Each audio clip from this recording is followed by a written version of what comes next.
you see these food scientists that go, well, what's right? This person's crazy. They're a quack. So they call us quacks. And they say that citric acid is totally fine. And it's been, studied over and over. And, but then when you find the money trail, you go, oh, well, who was actually funding the study? Oh, it was the corn industry that was funding the study for citric acid. So of course, the results are going to be fine. And, oh, and by the way, who is this food scientist? Oh, she's actually on their payroll. Hey guys, welcome back to the Digest This podcast. I'm your host, Bethany Ugardi, and today I'm joined by Sharon Brown, who shares her personal story on how she healed her son in 3 months with bone broth after being on antibiotics since he was a baby. We also talk about how bone broth is made, real bone broth versus the fake stuff, and how to spot it, and what's really happening in today's food industry and the lies we are told by big brand companies. You guys have to listen to the very end because these topics no one really ever talks about or wants to talk about, but we are. The winner for the Vitamix giveaway that I had running in October for those that submitted a review and rating, the winner is Carly Marie, spelled CarlyMarieEE. That's Carly Marie. And so I have sent her an Instagram DM and she will be getting her Vitamix. Thanks again for everyone that participated. And for the winner in my blog subscription, they will be emailed directly. I will not give out their email for privacy purposes. Welcome, Sharon. Hi, thank you. It's so fun to be here with you. Why don't you first introduce yourself and tell people who you are? Great. I'm Sharon Brown. I'm the founder and president of Bonafide Provisions. A lot of my listeners know that I am already a Bonafide Provisions fan. And really today we're going to be going into bone broth and the health food industry in general. But so for those that don't know, what is bone broth? Because it is thankfully more widely known and talked about now as opposed to even like 5 years ago. But so what is it?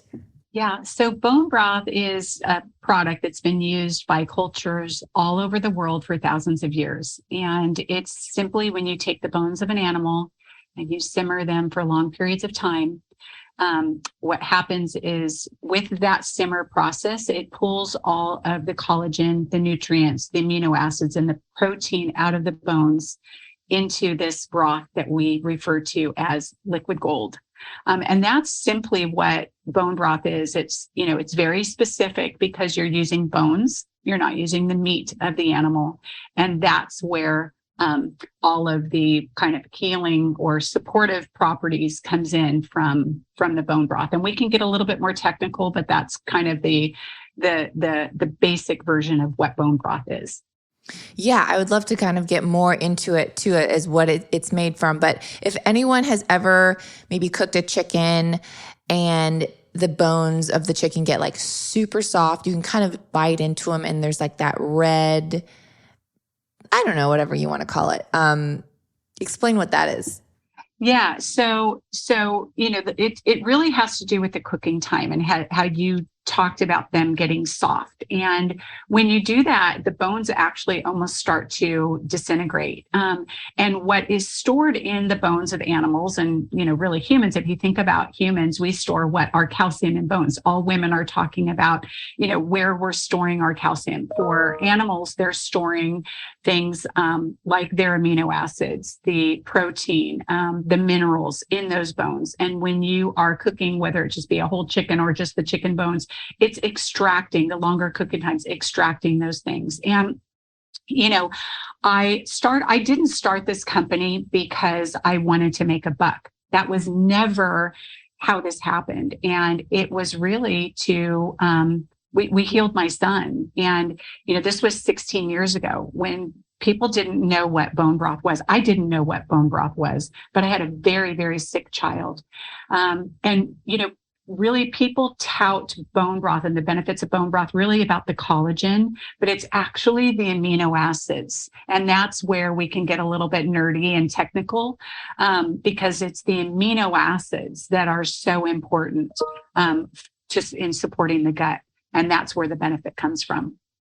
Yeah, so interesting. And I do want to ask too, because that was a question. So can you share just a little bit background story, first of all, of how you healed your son?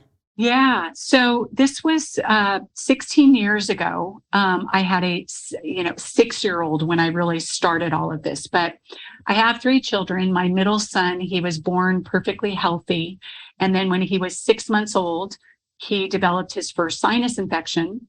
I took him to the pediatrician, like, most moms did back, 16 years ago. They said, oh, he has a sinus infection. We're going to put him on, antibiotics. It'll clear it up.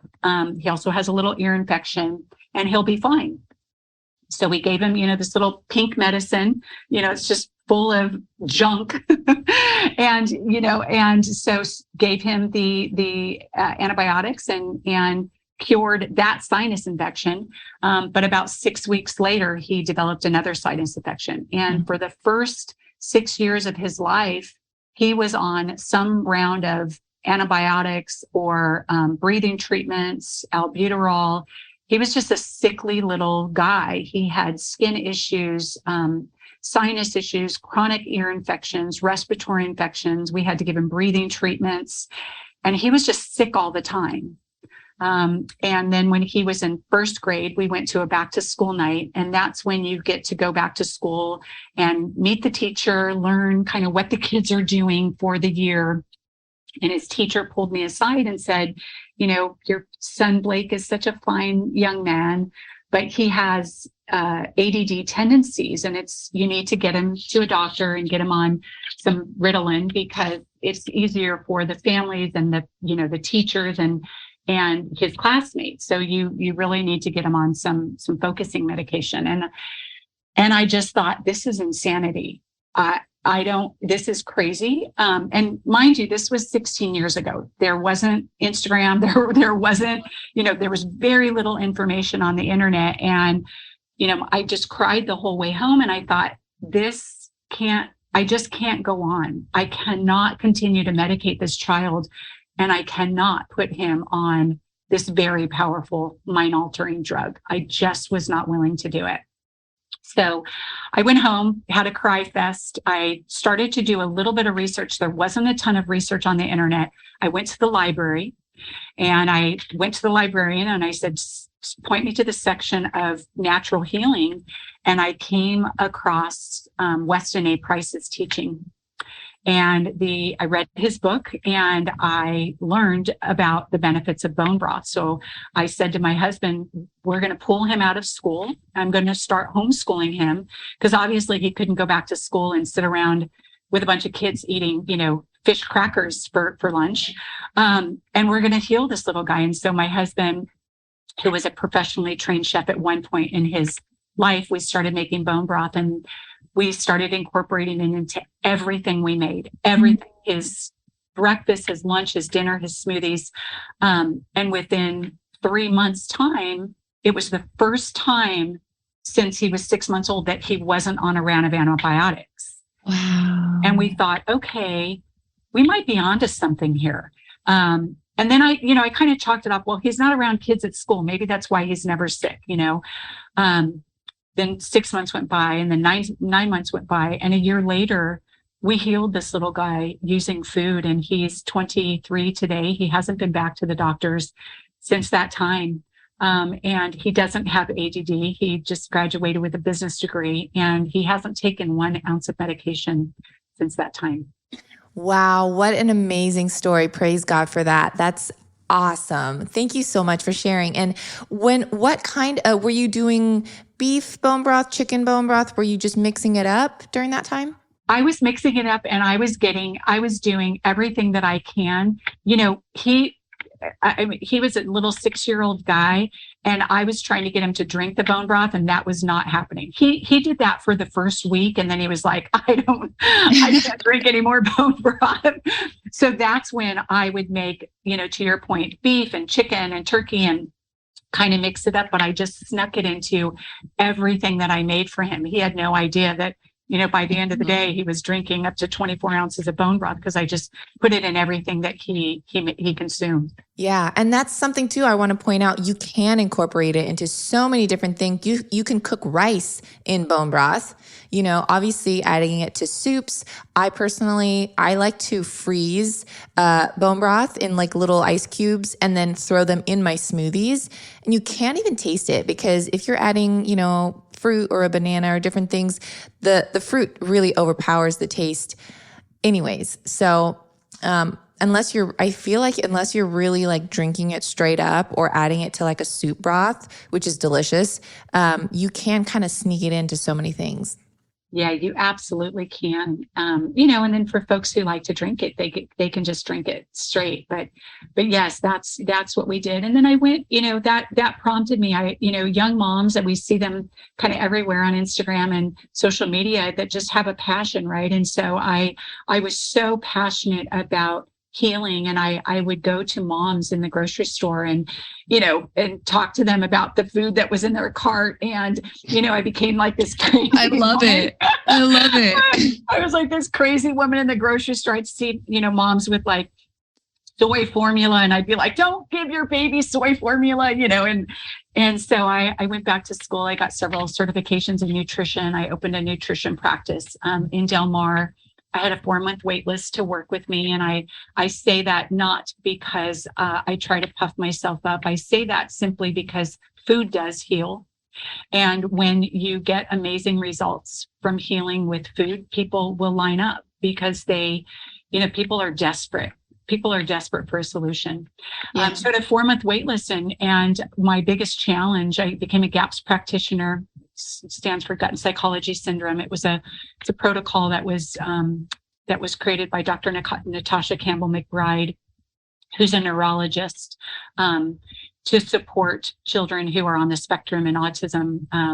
And so I became a GAPS practitioner. My biggest challenge was getting people to make bone broth for their children. It's a laborious process, and there was not bone broth on the market at that time. You just couldn't go to the store and buy clean bone broth. It wasn't available. And so I challenged my husband to make bone broth just for my clients. He didn't want to do it, but he eventually gave in. Happy wife is a happy life, right?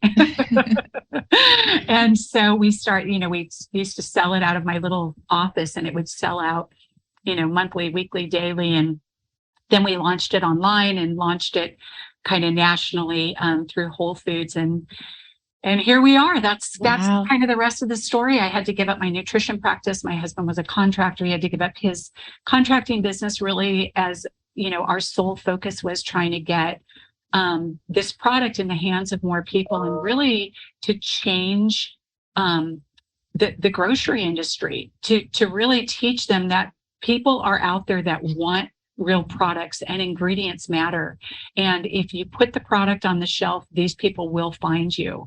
And so that's what we've done. And it's been a long ride. It's been 10 years.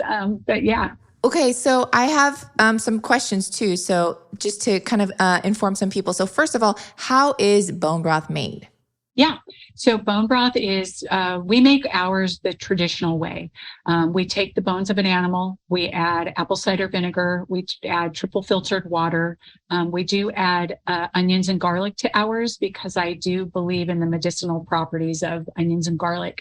Yeah. And we simmer it for a little over 18 hours. And we've done lab tests which show bone broth simmered at 4 hours, 6 hours, 8 hours. And we found that 18 hours really was the sweet spot. Anything beyond that, it really wasn't meaningful, kind of the results that you would get. And so you boil the bones for 18 hours. And then what that does is it pulls, like I said, all the nutrients, the collagen, the amino acids, and turns it into this liquid gold that we refer to. And that's really what bone broth is. Unfortunately, this is the unfortunate part, is that there is no specific naming for bone broth that's regulated. And so if you go into the grocery store, you will find many, especially the private label brands. If you turn over the box, the ingredient will actually say chicken flavor and water. And I know. And on the front of the package, it says bone broth. Bone broth. And literally breaks my heart, because I think these are people who are possibly budget conscious. They are on a budget. They're thinking they're buying bone broth and they're buying chicken flavor and water for their health. And it really, truly breaks my heart. Yeah. Well, and that kind of leads me to my next question is, can true, real bone broth be boxed or AKA, can it be shelf stable? Yeah. I mean, I think that it can, if you do it correctly. Unfortunately, the big brands, the major competitors in that set that are known for their bone broths, they are boiling bones. They are also adding bone broth powder to their products. And then if you look on, for instance, some of the chicken bone broths that are out there, they actually will add vegetable broth to it. And that all seems fine and dandy. Like, well, what's wrong with vegetable broth? But the problem is that is their way to keep their costs down by adding the vegetable broth. And so you look at that ingredient label and you go, oh, it's chicken broth, it's bone broth and vegetable broth. But guess what? It's 50% maybe bone broth, and you're paying a lot of money for that bone broth. Mm-hmm. Why not just either make your own? I mean, we always tell people, make your own bone broth. But if you can't, we're here for you. And you know that integrity and morality is one of the highest honors that we can have as a brand. We're going to do it the same way you do it at home. We're not going to add vegetable broth to it. We're not adding powder to ours. It's exactly the way that I just told you that we make it. Yeah. Well, and I make my own bone broth too. However, as you know, this is just me right now, soon to be me and my husband, but just still, if you want bone broth, you can definitely make it at home, but you're going to have to buy a whole chicken or get the meat. And I can drink so much more bone broth than I can actually eat the meat that, I make it from as well. So to me, I'm like, I might as well just buy bone broth, because there's no way I'm going to eat all the meat that I have to buy in addition, to make it, if that makes sense. So that's what's super helpful. So I love making my own, but it is helpful. And I often just get your bone broth, and it is in the freezer section. And that's something I do want to point out, is because it's frozen, and that's the only quote preservative that you do use is the freezer. And when you let it thaw, it has like a gelatinous texture. And that's something that I've noticed too, is other quote unquote bone broths that you can find, they aren't gelatinized. And so is that a good sign? Does that mean it's not real bone broth if it's not gelatinized? Can you explain that? Yeah, I think that's a really good point, Bethany. The amount of gelatin that will come out of a bone is really dependent on the animal, right? And it's when you think about, like, say, a filet mignon. If you go to the grocery store and you pick up a filet mignon and it's going to be beautifully marbled, right? You may go the next week and it will be differently marbled, but there is going to be some sort of marbleization in that filet mignon. With bone broth, there should be some type of viscosity, meaning that it should have some type of thickness to that bone broth. And all that is going to tell you, as somebody who is purchasing bone broth, is that whoever you're purchasing it from, whatever company that you're purchasing it from, did not do anything funky or water it down. They used the proper bone to water ratio. And yes, a true bone broth will have gel in it, or it will have some type of thickness or viscosity. And the challenge, you can do this at home. If you make your own bone broth and you don't do the proper bone to water ratio, or you add powders to it, or you try to add vegetable stock to it, you're not going to have a bone broth that gels. But if you make it at home and you do it correctly, you do the proper bone to water ratio, it's going to gel. And, it's kind of like the proof is in the pudding, and so, yes, it should have some type of viscosity when it goes from, in a refrigerated state. It's gelatin, gelatin jellos.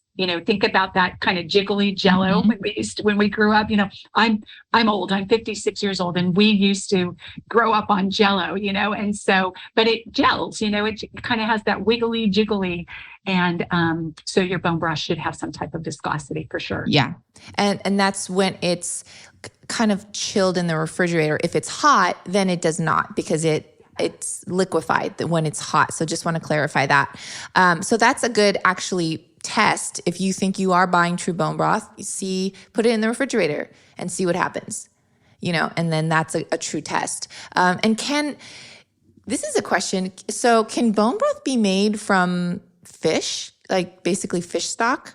It absolutely can be. Yes, you can take the bones of fish and you can make fish stock. There are clean companies that are out there that are doing that, mostly online. It's not really, I had found it not to be a scalable product, and the products have to be scalable because the equipment that you use, these are, this is $3 million worth of equipment to be able to make a real bone broth. And so, yes, the fish is out there on small scale, and you can find it online. All right. You may not know this about me, but every morning before I drink my daily coffee, I actually drink electrolytes first. There's 2 reasons I do this. 1, your body is naturally dehydrated from the previous night's sleep and is craving hydration. And 2, coffee actually dehydrates you, even though it is technically a liquid. So, rule of thumb, hydrate before you caffeinate. I personally use Element electrolytes in my morning routine. It's literally the first thing I drink every single morning. I stick to their raw, unflavored version, which contains no sugar, no flavorings, no coloring, and no fillers. It contains a science-backed electrolyte ratio of salt, magnesium, and potassium. And their unflavored version has only those 3 ingredients. Element is by far the cleanest electrolyte drink I've found on the market, and I've been looking for a while. Other electrolyte drink mixes have added sugar, maltodextrin, dextrose, gums, and even added oils. Electrolytes are essential for our body to function. So you want to not only make sure you are getting them in your body, but you are getting the best kind. There's also research to back that when you keep hydrated, there are lower risks of anxiety and depression in individuals. So whether you just finished a workout, sauna session, or just waking up in the morning, Element is formulated to help anyone with their electrolyte needs and is perfectly suited for those following a keto, low-carb, vegan, or paleo diet. Right now, Element is offering my listeners a free sample pack with any purchase. That's 8 single serving packs free with any Element order. To get 8 free packs, you must go to DRINKLMNT.com/digest to get this offer. Element also has a no questions asked refund policy, so you can try it totally risk-free. If you don't like it, they will give you your money back, no questions asked. You have nothing to lose. So go to DRINKLMNT.com/digest to get this amazing offer. I'll also leave that link in today's show notes so you can easily scroll down and order with just one easy tap. Let me just ask you, does it matter if it's grass-fed versus not grass-fed and the nutrients coming from the bones? Because you're thinking, well, maybe it's just important because I'm eating the meat and the meat, but the bones also have either the nutrients or the toxins coming from a grass-fed versus non-grass-fed, correct? No? Absolutely. I mean, when you are looking for bones and you're going to be extracting anything from those bones, you want the cleanest animals, and I think when we think about grass fed, it's really unfortunate that we are in a place in our society where we have to label our product as grass fed, because really that's the way God intended cows to eat. They are supposed to eat grass. They are not supposed to be in feedlots eating corn. When you Or feed Skittles. or Skittles, when you when you feed a cow corn, the cow becomes an inflamed, sick cow. They pass that on to humans. We become inflamed, sick people when we consume non-grass fed animals. And the same thing goes for chickens. Chickens need to be raised on pasture. They need to have access to bugs and worms and sunshine. And so, our bone broth, it is a premium product because, we are only using the best ingredients. And then on top of that, we are certified organic. And that was very important to me as a nutritionist. And what that means is we aren't just using organic ingredients. Anybody can use organic ingredients. You don't have to get certified, because guess what? All of your ingredients don't have to be certified. If you aren't certified organic, then you aren't bound by the stringent kind of regulation that you have to be held to in order to be certified organic.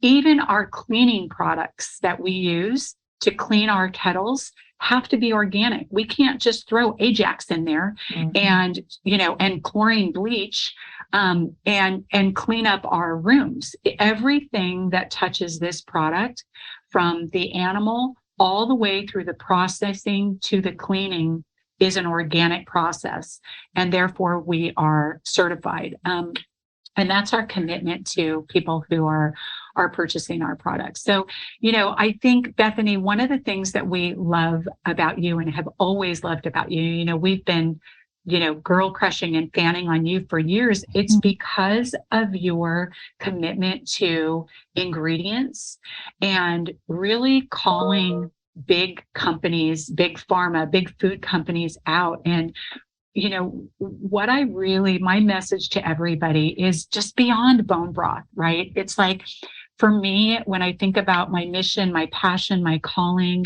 the things that God has placed on my heart, is to go up against these big food companies that are lying to all of us when we are walking up and down the grocery store aisles, and we vote with our dollars. And every time we buy, potato chips that are laden with canola oil, and every time we buy products that aren't really what they are, we fuel that industry. But when you are supporting small brands, like, even if it's not bona fide, I'm not here just to preach bona fide. I just have a bigger vision, and it's really about, just like you, real ingredients for the consumer, because guess what? Food heals.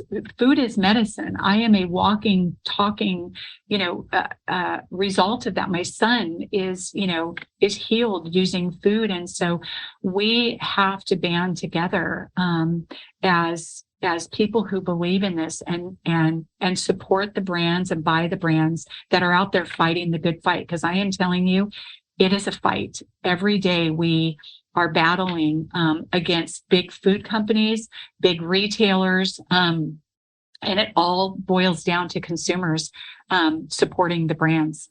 Oh, I just love that about you too. And I follow you guys on Instagram, obviously, and I see that you aren't just promoting Bonafide, but you are just sharing about just ingredients in general in the health food industry and what to look for and what not to do. And it's so important, because often I find that a lot of people are wanting better options. They're looking for better things for their family, but they're just misled. So they are purposely buying something unknowing. They're just uneducated. And they're trying, but they're still just being misled by lies and marketing and just things on the packaging that may look, great and wholesome. And it's really up to you and like other people and to help educate. So if you have some helpful and useful information, share it so that other people can also know and be on the lookout, Yeah.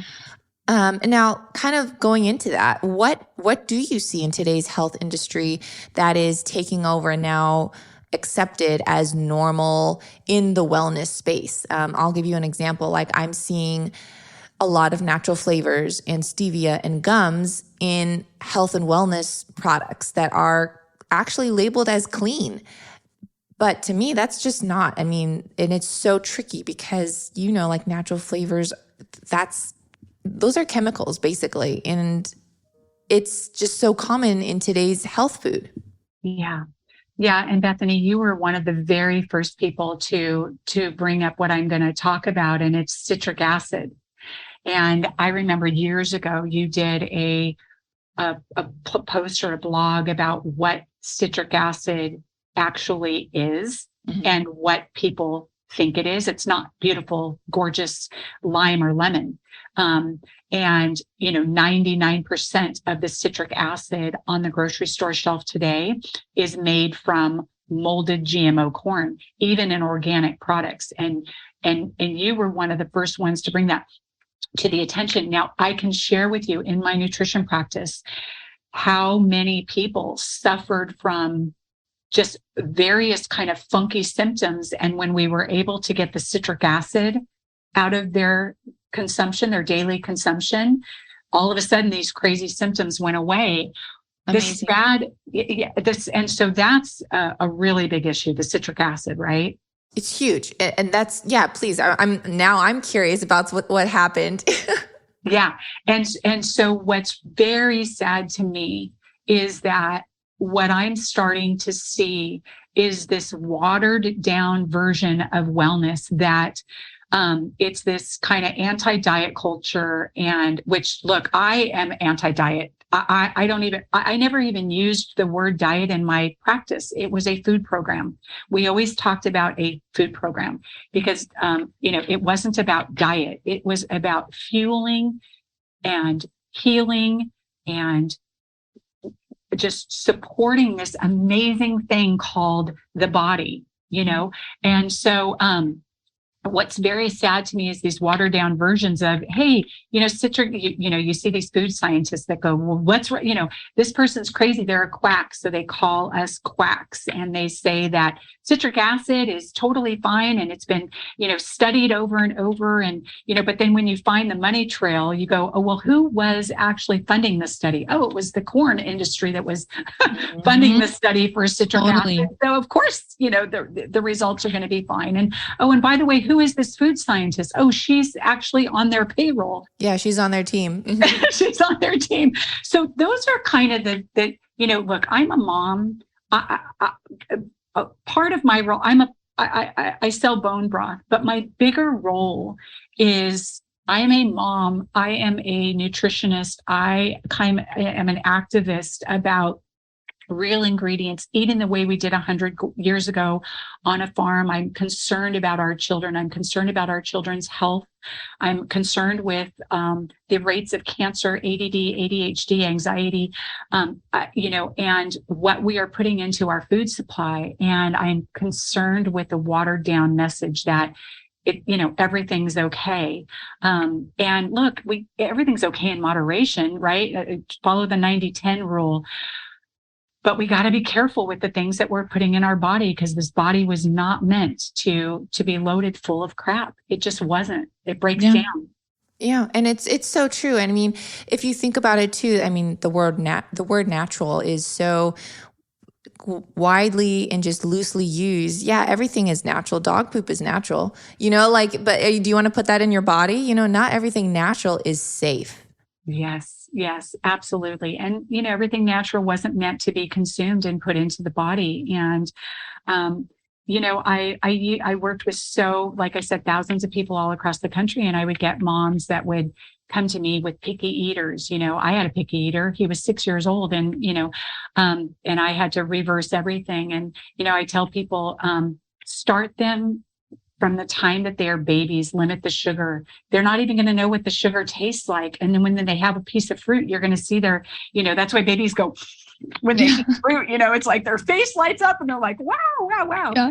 Yeah. And that, fruit is really God's, dessert. It's, give them fruit, give them lots of fruit, just don't give them Skittles, when they're not 9 months old. They don't need it. They don't need to drink sodas, take a drink of, somebody's soda at 13 months old, because once they get that taste, and look, I'm speaking from years of experience in the nutrition practice. Once they get that taste, that's a hard ship to turn around. Yeah, well, totally. And this is actually a pet peeve of mine, if I just can go off on a little rant here, but I have definitely seen, just with the fake sweeteners and the natural flavors, you'll see like natural strawberry flavor, and you're thinking, what's wrong with the regular flavor? When people are consuming things that have a taste of a heightened version of the natural version, right? You're not just eating an apple, but now you're eating apple flavor, which is tasting 10 times more apple-y, right? Then people's taste buds are changed, they're heightened, and they're gonna want that heightened version all the time. Same thing with fake sweeteners. Sweeteners are in everything. And now when you taste fruit or you taste something that's natural, the way God intended, they're going to be like, oh, this doesn't taste as good as the fake stuff. The taste or the flavor is just kind of mellow. And that's what's happening in today's society, is they want everything heightened, everything extra sweet, even if it's 0 calories, sweeteners, they want it to the next level. And it's sad that our taste buds are really being just completely altered. Yeah, that is such an important message, Bethany. I mean, if anybody, if they want to listen to anything in this podcast, that's the message right there. It really is about these fake foods, right? Frankenstein foods that are being put into our food supply that are tricking our bodies, not even to think about what the pancreas has to do when it encounters these fake sugars, because it's thinking that you're bringing on 100 times more of the sugar than you actually are from a strawberry. And, it's really so simple, and it's not complicated. Right. And you talked about education. It's kindergarten education that we're talking about. It's read your labels. It should be real food. And I used to tell people in my practice, they'd say, I want a food program. I want, a meal program. I want, and I'd say, think of it like this: eat the way you did 100 years ago on a farm. That's it. Mm-hmm. If you could grow it, if you could harvest it, if you could raise it, then eat it. If you can't, then, don't eat it or don't consume it very often, and look, my kids, they go to In-N-Out, they go, they're regular, they're not kids anymore, they're adults. They're regular people. But I can tell you this: when you are on a clean eating kind of just program and journey, you will actually get a food hangover from some of these foods. You wake up the next day and you're just like, whoa, what hit me? That's really how our body was created. Your body is responsive. It's this amazing, amazing machine. And it should respond like that, the next day. It's hungover because it's trying to get everything out that you put in. Then you just get right back on, right? You get back on your clean eating program. And it's not about deprivation. Like, I don't feel deprived when I'm eating, ice cream that is homemade, right, from gorgeous grass-fed dairy with a little bit of maple syrup and strawberries on top. There's no deprivation in my life when it comes to food. I have an abundant amount of food, and every taste bud is activated daily. Yeah, and that's a great point that you just pointed out too, that we should have adverse effects when we eat fast food or when we eat something that's completely packaged and processed, right? We should feel crappy. And that's a good sign. If you are not feeling that way and it's just a regular thing and you wake up the next day ready to go, that's a red flag right there. It's a huge red flag. And I think what's happening is what I've seen also in my practice was that people are on such kind of this neutral mode of feeling terrible, waking up, grabbing their glasses from the nightstand, walking into the bathroom, taking a couple of, ibuprofen and moving on with their day. They don't even know what it feels like to feel good.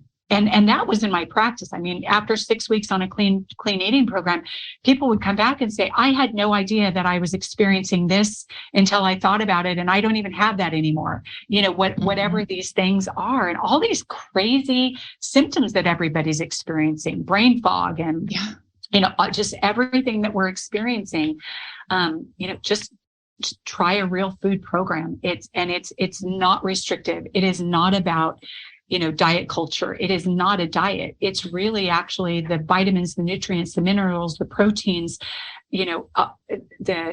all of the phytonutrients. It's all there. When you walk into a grocery store, we used to go walk onto a farm, right? Into a garden.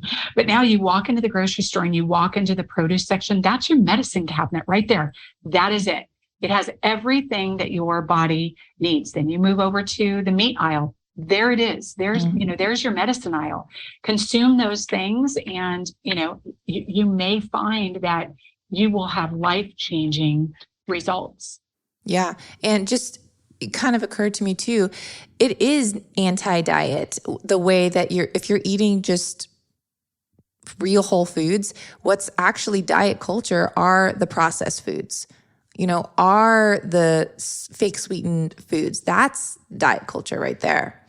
Yeah, it's very true that is the diet culture that the big food companies want us to be addicted to.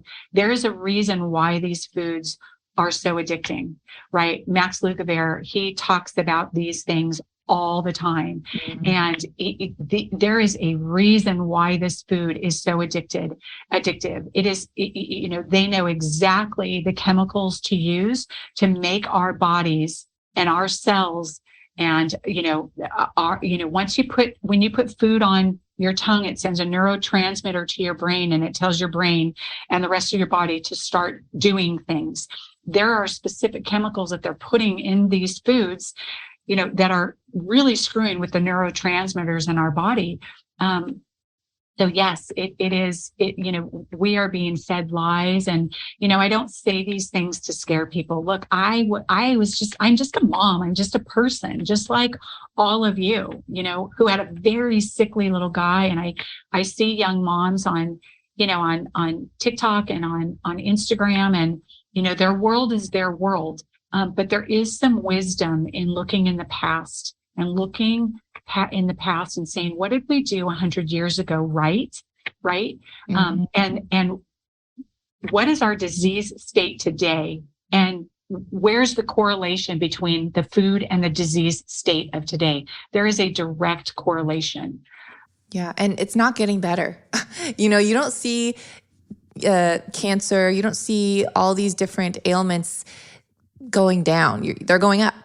Yeah, they are going up. And we don't say these things to scare you. No. I used to tell people, take the 6 month, protocol, take the 3 months protocol, take the 6 week protocol. I had to take the, 3-day protocol because I had such a sick little guy, but you can do all of these things in steps, right? It's like, okay, I am not using the right kind of salt. So I'm going to finish the salt that I have in my cabinet. And then the next time I go to the grocery store, I'm going to buy this kind of oil or salt. I grew up on canola oil and that's all I know how to cook with, but I'm going to use this bottle and then I'm going to switch to, olive oil, avocado oil, coconut oil, or hey, real butter when I'm baking. Or ghee or something. Yeah. Yeah. So, for sure. Yeah, it can be a slow process, and it doesn't need to stress you out. We're not here to add more burden to your load. It actually should lighten your load, um, and it should make your life better. I love that. Now, going kind of back to bone broth and bona fide provisions, how long have you guys been in business now? Well, let's see. It's been about 10 years since we've been in business, and we originally launched online through just an online retailer. And as I said, Bethany, this was never the goal. I wasn't, like some guy in college that, was like, hey, let's make a buck, with my dorm friend. That was never the intention here. And, it just became bigger than us. And we really had to make a decision. Okay, are we going to do this or not? So it's been about 10 years, and we're continuing to expand our line of products. During COVID, we really started to look at the data and saw that there was this huge jump in cooking broths. And when I looked at the number one seller of cooking broth, there's a brand out there that is the number one seller of chicken broth. They're an organic brand. I'm not going to say who they are. But when you turn the ingredients around, and this is the number one selling cooking broth that everybody's using in their kitchen, it says chicken flavoring. Mm-hmm. And cane sugar. I know. And I just said, what, I just can't. So I challenged my husband. I challenged we are a female founded, female led brand. Our CEO is female.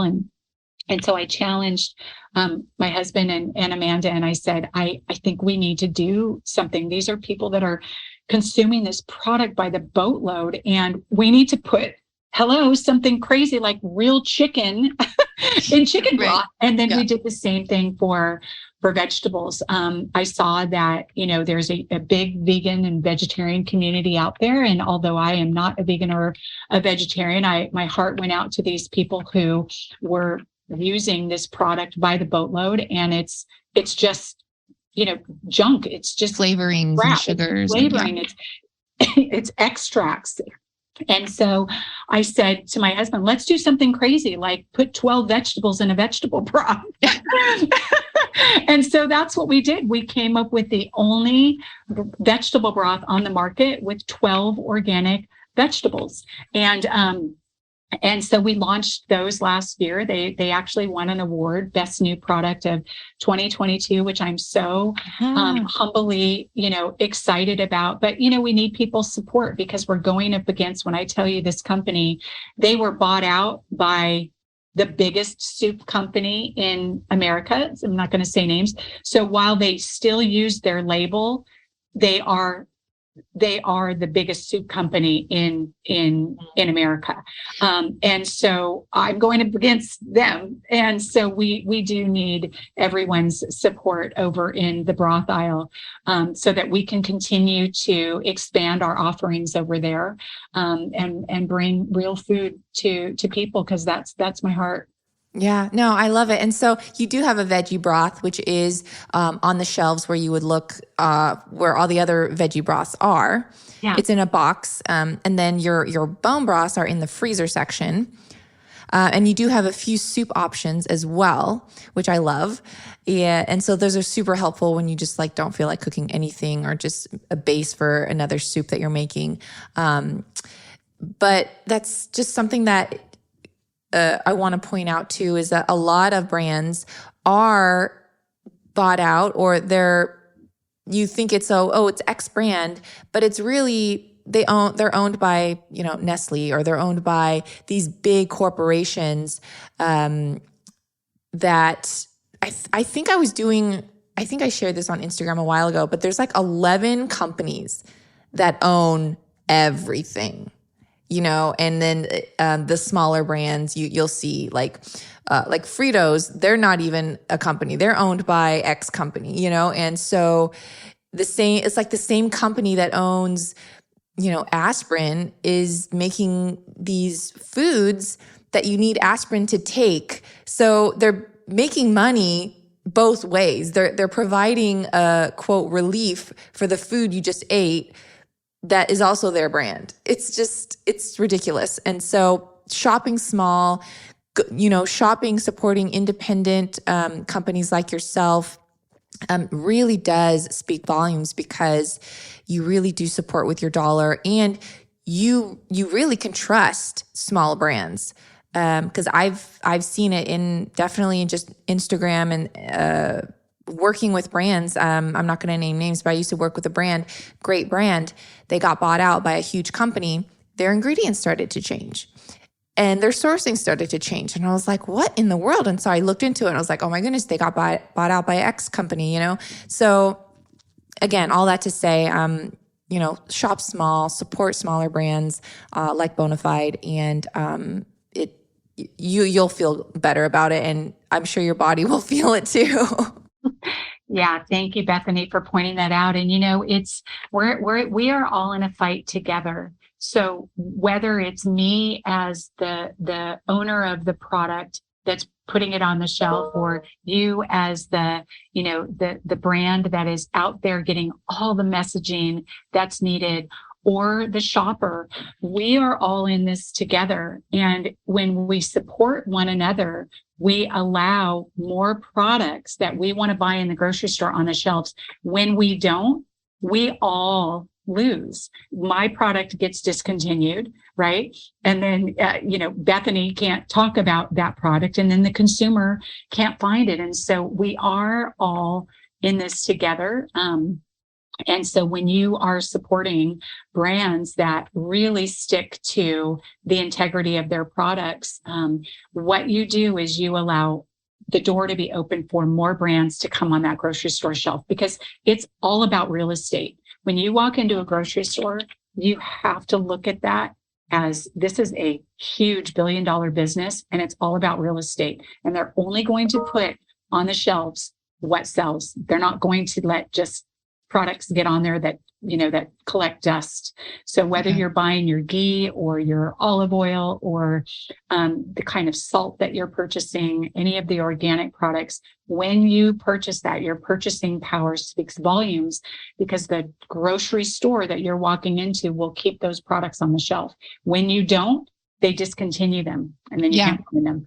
And this is another thing I want to point out, and you correct me if I'm wrong, but when I used to work for a frozen food company way back in the day, we had to pay for freezer space. We had to pay the grocery stores to put our product in their freezer. Is that still happening? Many grocery stores, it's huge money that we have to pay to be in those grocery stores, whether it be through the margin that we have to offer them, or the promotion. So when you go into a grocery store and it's, $5 off or $3 off or $2 off, the majority of the time, it's the brand that's offering that. We have to offer that promotion to move the product off the shelf. And you have to, for instance, our chicken broth and our vegetable broth, we are in a set. And remember that big giant soup company that I talked to you about? They have billions of promotional dollars. We're going up against their promotional dollars with our little tiny brand, to try to be able to stay on the shelf and compete with them. So yes, the brand pays for those things. And the way that you support the brands is simply by purchasing them. Yeah. Yeah. And I could go on, but I think I'm just going to close here. Is there anything else though you wanted to add before we close? Just, I know that your listeners are fighting the good fight. And I think oftentimes that we all get very tired of doing this. We feel like we're up against a lot, but we can band together and we can do this together, and we can continue to fight the good fight. And we do not need to grow weary in doing good, because in due time, we will all reap the harvest. And whether it be a personal harvest because we're feeling great, or a larger harvest because our brands grow and our following grows, we just don't grow weary in doing good, because there's a lot of us out there that all of this matters to. And when we find our flock and we find our friends, we become empowered. So thank you to everyone who has ever supported our brand. I always get really emotional but thank you, because we're fighting the good fight. And when you support our brand, it means a lot. Sharon, you've been such a blessing to me, and your whole team has been, and it's just amazing to see our personal friendship grow over the years, and it truly speaks volumes to me personally, and I know about your brand personally and what you guys support, and I'm always aligned with that. And also, just as I close too, I believe people can find you at Whole Foods nationwide and Sprouts, correct? Yes, we are actually in about 10,000 stores nationwide. So if all you have to do is look on our store locator, we are entering into many conventional stores right now. Albertsons, Safeway just picked up our brand. Awesome. So please just go on our store locator. And then Instacart, you can have product delivered. You know, we love instant gratification. So you can have our product delivered within 2 hours to your doorstep through Instacart if you prefer. Awesome. And I've seen you guys at Walmart too. Yes, we do have some offerings at Walmart in the frozen set. Yes. Awesome. All right. Well, thank you so much, Sharon, for coming on. Thank you. Thanks for listening to this episode of Digest This. If you enjoyed this episode, please leave a review in your podcast app to let us know. If you're ever wondering how you can support me and this podcast, sharing it with your friends and family is the best way. This is a Resonant Media production produced by Drake Peterson and edited by Chris McComb. To email the show, message us at digestthispod@gmail.com. See you next time. The content of this show is for educational and informational purposes only. It is not a substitute for individual medical and mental health advice and does not constitute a provider-patient relationship. As always, talk to your doctor or health team first.